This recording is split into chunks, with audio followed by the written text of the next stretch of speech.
Assalamualaikum warahmatullahi wabarakatuh. Selamat datang kembali di media pembelajaran channel Belajar Aja. Di video kali ini kita akan membahas materi kelas 11 tentang konsep hak dan kewajiban asasi manusia. Yuk kita bahas. Perhatikanlah fakta berikut dengan seksama. Setiap orang dilarang menghilangkan nyawa orang lain. Tidak ada satu bangsa pun di dunia ini yang rela untuk dijajah oleh bangsa lain. Dan tidak ada seorang manusia pun yang ingin hidupnya sengsara. Jika kalian menyimaknya dengan seksama, dapatlah dipahami bahwa pada diri manusia selalu melekat tiga hal, yakni hidup, kebebasan, dan kebahagiaan. Ketiga hal tersebut merupakan sesuatu yang sangat mendasar yang harus dimiliki oleh manusia. Tanpa ketiga hal tersebut, manusia akan hidup tanpa arah, bahkan tidak akan menjadi yang seutuhnya. Sesuatu yang mendasar itu dalam pengertian lain disebut hak asasi. Dengan demikian, secara sederhana, hak asasi manusia itu adalah hak dasar manusia menurut kodratnya. Menurut Undang-Undang Republik Indonesia Nomor 39 Tahun 1999, hak asasi manusia adalah seperangkat hak yang melekat pada diri manusia sebagai makhluk Tuhan yang Maha Esa yang wajib dijunjung tinggi dan dilindungi oleh negara.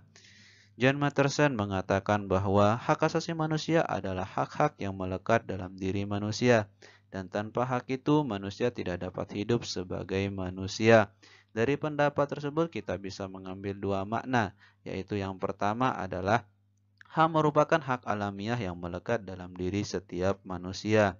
Yang kedua adalah hak merupakan instrumen atau alat untuk menjaga harkat dan martabat manusia sesuai dengan kodratnya.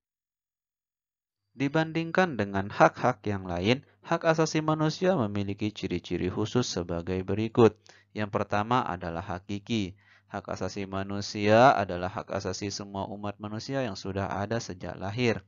Yang kedua adalah universal. Hak asasi manusia berlaku untuk semua orang tanpa memandang status, suku bangsa, gender, atau perbedaan lainnya.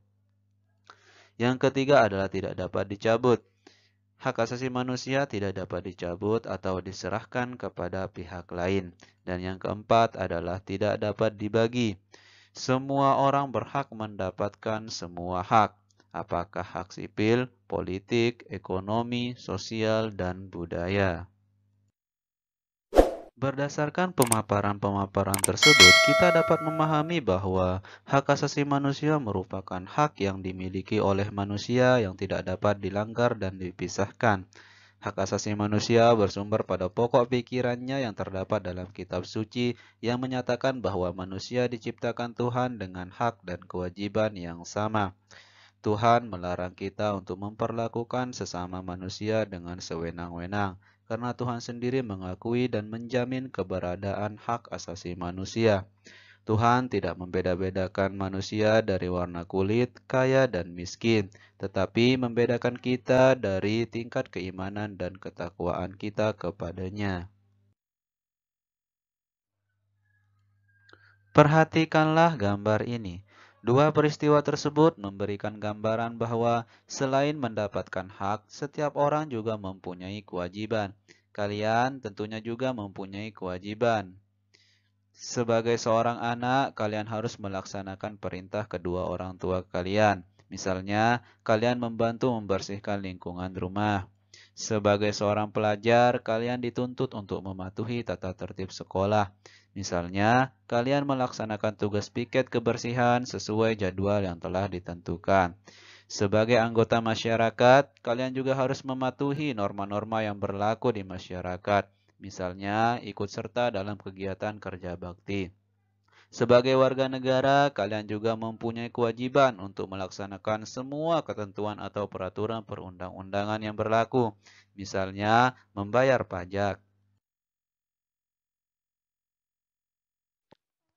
Ketentuan Pasal 1 Ayat 2 Undang-Undang Republik Indonesia Nomor 39 Tahun 1999 tentang Hak Asasi Manusia menyatakan, Kewajiban dasar manusia adalah seperangkat kewajiban yang apabila tidak dilaksanakan, tidak memungkinkan terlaksananya dan tegaknya hak asasi manusia.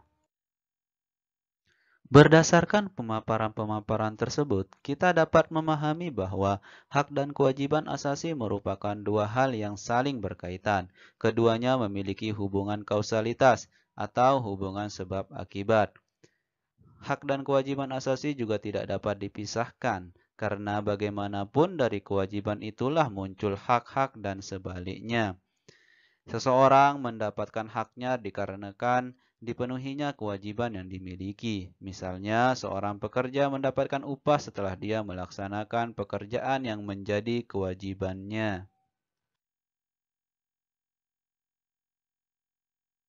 Demikianlah pembahasan tentang konsep hak dan kewajiban asasi manusia. Semoga bermanfaat dan dukung terus channel ini agar berkembang dengan klik like dan subscribe. Terima kasih. Wassalamualaikum warahmatullahi wabarakatuh.